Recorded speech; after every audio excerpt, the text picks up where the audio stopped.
1 Corinthians 4:20 says this, "For the kingdom of God is not a matter of talk, but of power." This is one of my favorite verses in the Bible.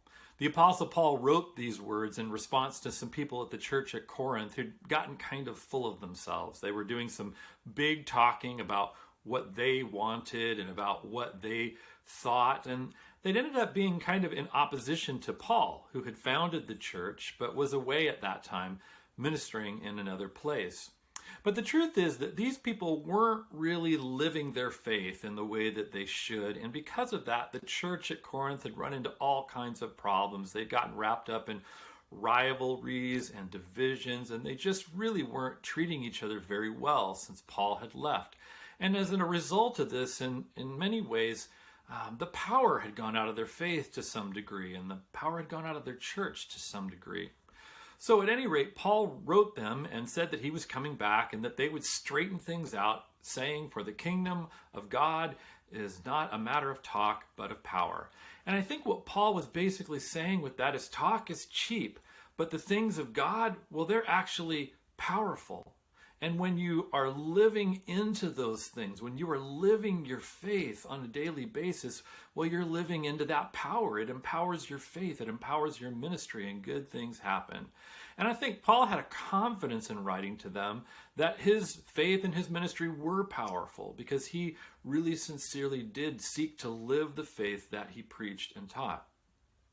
Now, the issue that Paul brings up here is actually still a huge problem today because it's just so easy for us to say nice sounding religious things and to post Christian memes on the internet, but not really seek to live our faith each day, to not really live as Jesus called us to in the way that the things that we say and the things that we do and the way that we treat other people and behave and in pursuing a real and deep relationship with God.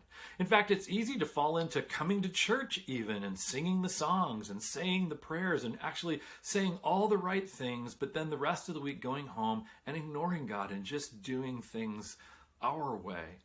And sadly, a lot of times when people fall into these patterns, at the same time, they come to a place of really becoming discouraged in their faith and of wondering why their faith isn't as deep and meaningful and powerful as they had hoped that it would be. And in some cases, they blame the church. They say, "I'm not being fed," or they say, "The worship isn't really touching me the way that it should." And I'm sure in some cases that's true. But in a lot of other cases, the real root issue is that these people haven't been really seeking to live their faith each day with God, growing that relationship and developing a deep and powerful connection with God. They've just been talking about it, and talk is cheap. So I want to call each one of us to seek to live our faith every day, to live the things that Jesus taught in the way that we speak, in the things that we do, in the decisions that we make, in the way that we treat others, in really seeking to pursue a deep and meaningful relationship with God. Because if we actually do these things instead of just talking about them, well, we'll live into a powerful kind of faith and good things will happen. For the kingdom of God is not a matter of talk, but of power.